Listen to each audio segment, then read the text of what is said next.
시대 패러다임의 변화와 뉴노멀 시대의 신트렌드입니다. 박수 부탁드리겠습니다.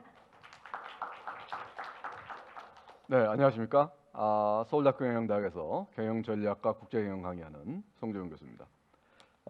오늘 제가 말씀드릴 이야기는 이 코로나 바이러스가 가져온 이 팬데믹이 앞으로 세상, 특히 기업 환경을 어떻게 바뀔 것인가, 그거에 대한 얘기를 드리겠습니다.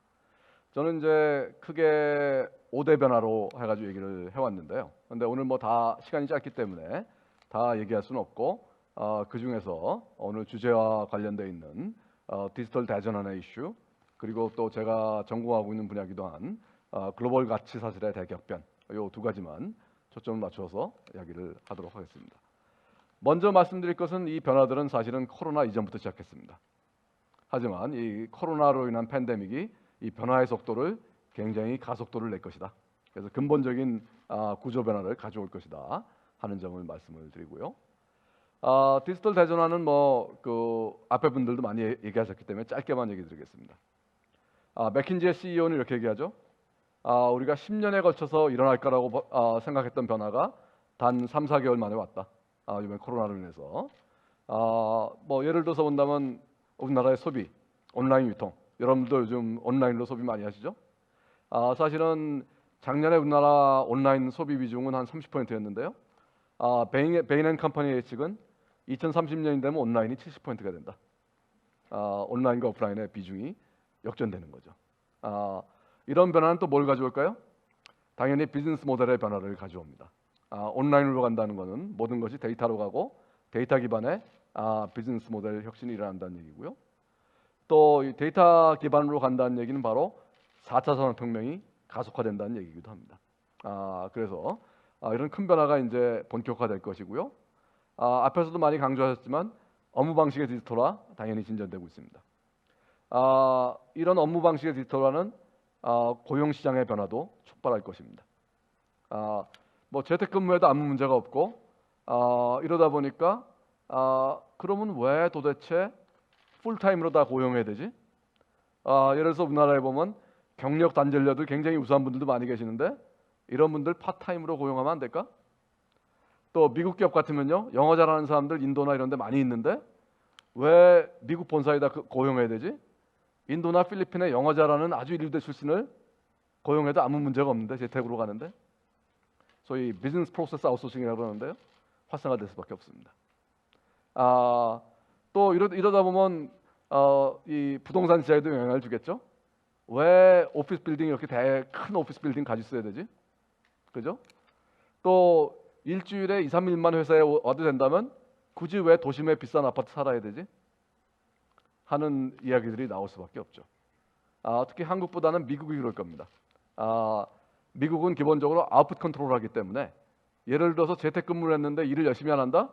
영원히 집에 있어 할 수가 있거든요.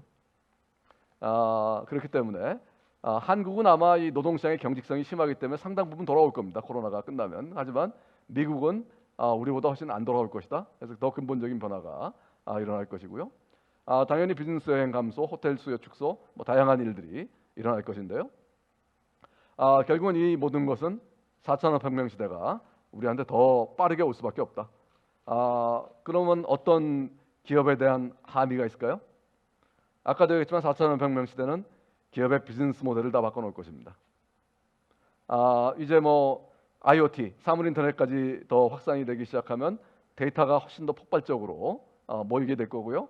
이걸 활용한 데이터 기반의 맞춤형 서비스 제공 쪽으로 비즈니스 모델이 많이 변화가 될 것이고요. 또 4차 산업혁명은 필연적으로 조금 이따 말씀드릴 글로벌 가치 사슬의 변화와 맞물리면서 스마트 팩토리의 보급을 폭발적으로 일으킬 것입니다. 스마트 팩토리가 보급되게 되면 당연히 점점 발전할수록 획기적인 원가 절감, 생산성 향상, 품질 향상이 가능해집니다. 현재 세계에서 가장 앞선 스마트 팩토리 중에 하나는 한국에 있습니다. 삼성전자의 평택 반도체 공장입니다. 최신 공장인데요. 30만 대의 기계 장치가 들어가 있습니다. 바로 직전 단계에는 30만 대의 기계 장치를 유지 보수하기 위해서 1000명 정도의 엔지니어가 투입됐는데 지금 몇 명 정도 들어가 있을까요? 25명입니다. 모든 기계 장치에는 센서가 달려 있고요. 센서로 실시간으로 기계 장치의 상태를 측정하고 있고 또 수십 년 동안 축적된 반도체 공정 데이터랑 연결시켜 가지고 AI 기반으로 얼마든지 25명으로도 30만 대의 기계 장치를 유지보수할 수 있다. 또 반도체 품질 검사도 AI 기반으로 바꿨는데요. 품질 검사 속도가 최대 1000배가 빨라졌다 그럽니다. 정확도는 높아지고요. 다 데이터 기반으로. 중국이 무섭게 쫓아오고 있습니다. 한국 인력도 많이 스카우트해 가고 있어요. 하지만 수십 년 동안 축적된 빅데이터는 가져가기 어렵겠죠. 이것이 어떻게 본다면 삼성전자 입장에서는 초격차를 낼 수 있는 중요한 영역이기도 하겠죠. 그래서 이런 부분들이 중요해지고요. 또 이 4,500명 시대 디지털 대전환이 본격화되면 산업의 경계, 국가의 경계가 무너지는 경계 파괴의 시대가 본격화됩니다. 예를 든다면요. 제가 이제 금융권 가서 강연할 때는 항상 그런 얘기합니다. 10년, 20년 지난 후에는 여러분들 회사의 가장 위협적인 경쟁자가 누가 될 것 같습니까? KB라면 하나일까요? 신한일까요? 아마도 알리바바 계열의 앤트그룹이 될 거고요.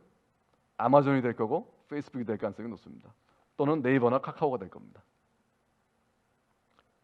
국경이 무너지고 산업의 경계가 무너진다는 얘기죠. 알리바바의 앤트그룹 곧 상장이 지금 예정되어 있는데요. 아마 사상 최대의 IPO가 될 거라고 지금 얘기하고 있습니다. 기업 가치 약 300조 원을 지금 예상하고 있습니다. 알리바바가 금융회사인가요 원래? 그죠? 그래서 이런 일들이 본격화될 것이고 결국은 알리바바 같은 회사가 잘 나가는 이유가 뭡니까? 여러분들 주식 투자하시면 요즘 소위 잘 나가는 기업들 페이스북, 구글, 애플, 아마존, 알리바바 공통점이 뭐죠? 플랫폼을 장악하고 있는 기업들입니다. 이 플랫폼을 기반으로 해서 사업을 확장해 나가는 건 그렇게 어려운 일이 아니거든요. 그래서 이 플랫폼 거대 빅테크 기업들의 유일한 적은 누굴까요? 공정거래위원회입니다. 정부고요. 결국은 승자 독식으로 갑니다. 그렇기 때문에 이런 변화들이 앞으로 가속화될 것이기 때문에 이번 코로나 위기 이후에도 이 빅테크 기업들의 주가가 폭발한 거죠. 그래서 이렇게 보시면 될 것 같고요. 또 동시에 이 포스트 코로나 시대에는 글로벌 가치 사슬의 대격변이 일어날 것이다. 이건 한국하고도 매우 밀접한 관련이 있는 얘기죠. 사실 지난 20, 30년 동안 세계 경제 성장은 소위 자유무역을 기반으로 한 WTO 체제가 출범이 됐고 여기 중국이 가입하고 중국을 편입시켜서 중국을 세계 공장으로 만들면서 값싸게 물건을 조달하는 형태로 세계 경제가 성장해 왔습니다. 하지만 그 모든 것에 지금 변화가 시작되고 있습니다. 소위 본국에 있던 공장을 해외로 옮기는 것을 오프쇼어링이라고 그러죠. 이 오프쇼어링의 시대였는데요. 이 오프쇼어링의 근본적인 변화가 오고 있다. 그래서 혹자는 탈세계화라고도 얘기합니다. 하지만 반은 맞고 반은 틀린 얘기입니다. 세계화가 오히려 촉진되는 부분도 있습니다. 코로나로 인해서. 하지만 세계화가 오히려 역행하는 부분도 있기 때문에 반은 맞고 반은 틀린 얘기다. 그러면 이제 줄어드는 부분은 뭘까요? 중국 중심의 원가 절감형 오프쇼어링은 이제 줄어들 가능성이 높습니다. 이건 뭐 반드시 코로나만의 문제는 아니죠. 몇 가지 이유가 겹치고 있죠. 코로나 이전에도 사실은 미국에서 자유무역을 이끌어가던 미국의 트럼프라는 보호무역주의, 자국중심주의 대통령이 탄생하면서 변화가 시작이 되었고요. 이번 코로나 사태로 인해서 이 보호무역주의는 더욱더 지금 팽배하고 있습니다. 여기다가 미중 분쟁, 무역 분쟁. 저는 아까 소개했지만 지금 전미경영학회 국제경영국가 회장을 맡고 있습니다. 뭐 말이 전미경영학회고 미국에 시작했지만 회원 절반은 해외에 있기 때문에 제가 회장이 되었고요. 사실은 미국에 많이 가 있어야 되는데 다행히 코로나 때문에 한국에서 원격으로 다 진행을 하고 있습니다. 근데 이제 그래서 미국 교수들이랑 많이 교류를 하는데요. 미국 교수들은 이구동성으로 얘기합니다. 미중 분쟁은 패권 전쟁이다. 지금 이 시점에서 중국을 때려야 된다는 데 대해서는 미국의 정계, 관계, 재계, 학계에 모두 컨센서스가 있다. 예를 들어서 얼마 전에 미국 의회가 틱톡 규제법을 통과시켰습니다. 민주공화 만장일치였어요. 바이든이 대통령이 된다고 미중 무역 분쟁이 갑자기 사라질까요? 물론 뭐 조금 완화될 수는 있고요. 그리고 어프로치는 좀 달라질 것 같습니다. 트럼프는 좌충우돌식이었지만 바이든은 좀 더 세련되게 접근을 하겠죠. 근데 그 세련된 접근이 우리한테는 더 힘들 수도 있습니다. 동맹을 끌어들이면서 압박하는. 그럼 너 한국 누구 편이야? 그죠? 우리는 안미경중 전략이었는데 안보는 미국, 경제는 중국. 하지만 미국은 점점 우리한테 선택을 강요할 가능성이 높습니다. 그래서 쿼드라는 지금 중국을 포위하는 안보 측면의 포위망도 구축했고요. 여기는 이미 일본, 인도, 호주 등이 들어가 있습니다. 인도 태평양 이니셔티브의 일환으로 중국 포위망을 구축하고 있고요. 그런데 몇 달 전에 미국이 갑자기 경제 번영 네트워크라는 걸 들고 나왔어요. 명분은 그럴듯합니다. 요번에 중국에 너무 의존하다 보니까 마스크도 수급이 안 되고 너무 어려웠다. 그래서 글로벌 공급망이 과도하게 중국에 의존하고 있다. 그래서 글로벌 가치사슬에서 중국 의존도를 낮추겠다. 경제 번영 네트워크. 말은 멋있습니다. 하지만 미중 패권 전쟁의 일원입니다. 이미 일본은 손들었어요. 지금 꼬시는 나라가 뭘까요? 누굴까요? 제조업이 강한 나라들을 꼬시고 있겠죠. 일본, 베트남, 인도, 한국 같은 나라들. 베트남하고 인도도 중국하고 사이가 안 좋기 때문에 들어갈 가능성이 매우 높겠죠. 한국은 어떻게 해야 될까요? 그래서 이런 문제가 지금 봉착되고 있고요. 그래서 우리가 지금까지는 사실은 한국에서 소부장을 중국에 수출해 가지고 중국이 낮은 인건비로 가공해서 미국, 유럽에 팔던 그런 국제 분업 구조였는데, 그래서 우리 수출의 4분의 1이 중국으로 갔는데 앞으로 이 구조가 어떻게 될까요? 유지될 수 있을까요? 그러면 아예 그냥 말 바꿔 타서 경제 번영 네트워크에 들어가서 중국 밖에서 플레이할까요? 굉장히 어려운 선택으로 한국은 몰려갈 것입니다. 그래서 결국은 이런 문제들이 지금 대두하고 있는 상황에서 또 4차 산업혁명이 발전하면서 아까 얘기했던 스마트 팩토리 기술이 진전하고 있어요. 사실 중국에 갔던 이유는 인건비 문제였는데 상당 부분은 중국 자체의 인건비도 많이 올라갔습니다. 그런데 스마트 팩토리 기술이 발전하면 발전할수록 선진국의 제조에도 원가상의 분리점이 없어진다는 얘기입니다. 제가 2014년도에 GE의 제프리 멜트 회장이 초청해가지고 GE 전체 임원 워크숍에 가서 강연을 하고 왔습니다. 그래서 이제 이멜트 회장하고 만찬을 하면서 얘기를 하는데 이런 얘기 하시더라고요.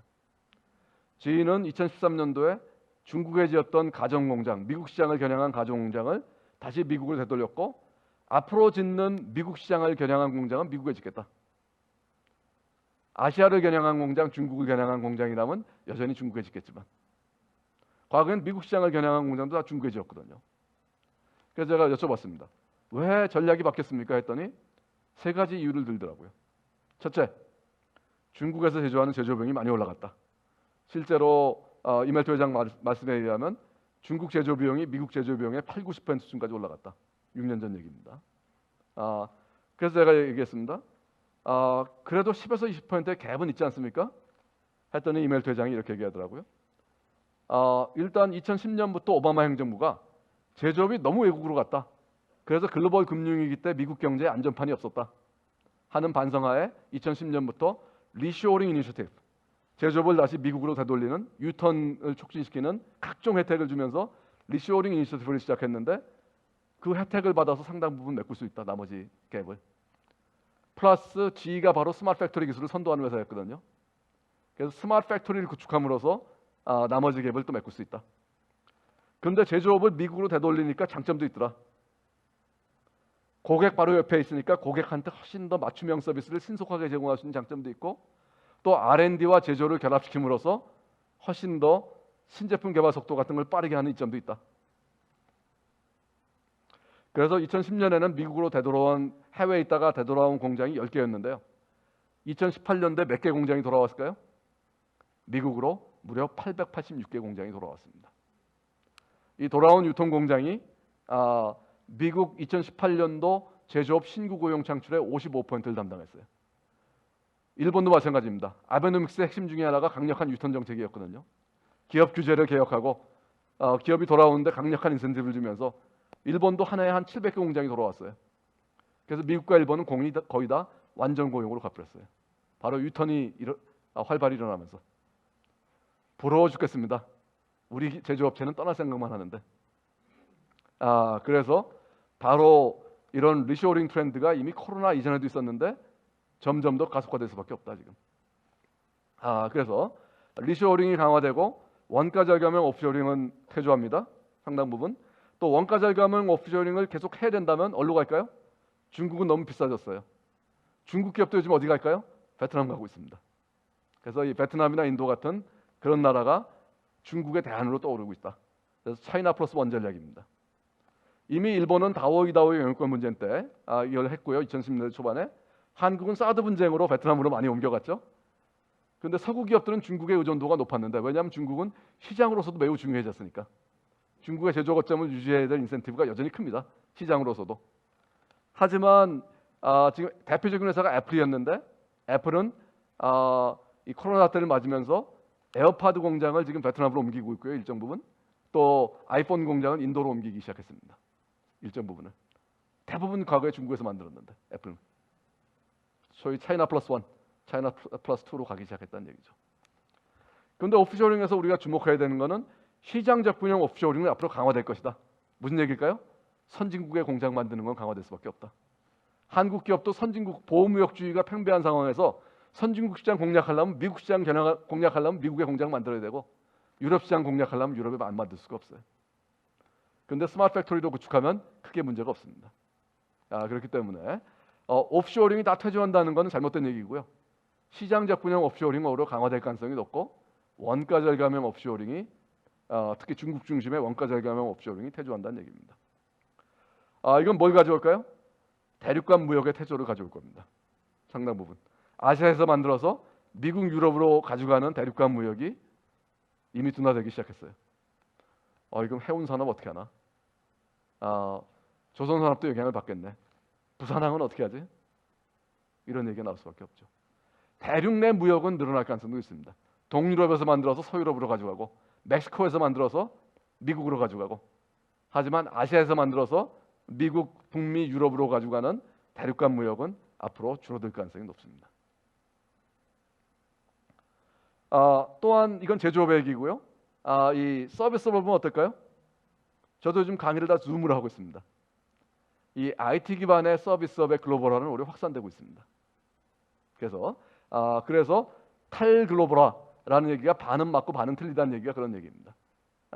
그래서 이런 근본적인 글로벌 가치 사슬의 변화가 나타나는데 우리는 어떻게 대응해야 될까요?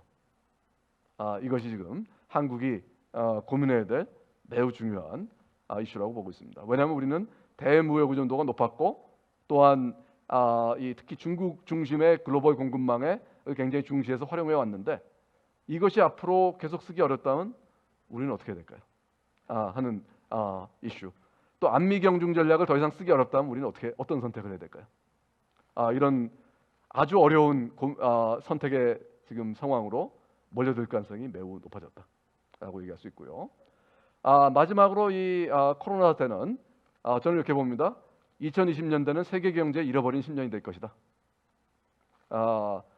장기 저성장으로 갈 수밖에 없어요. 그 가장 중요한 이유는 지금 부채가 너무 많이 늘어났습니다. 세계 경제에.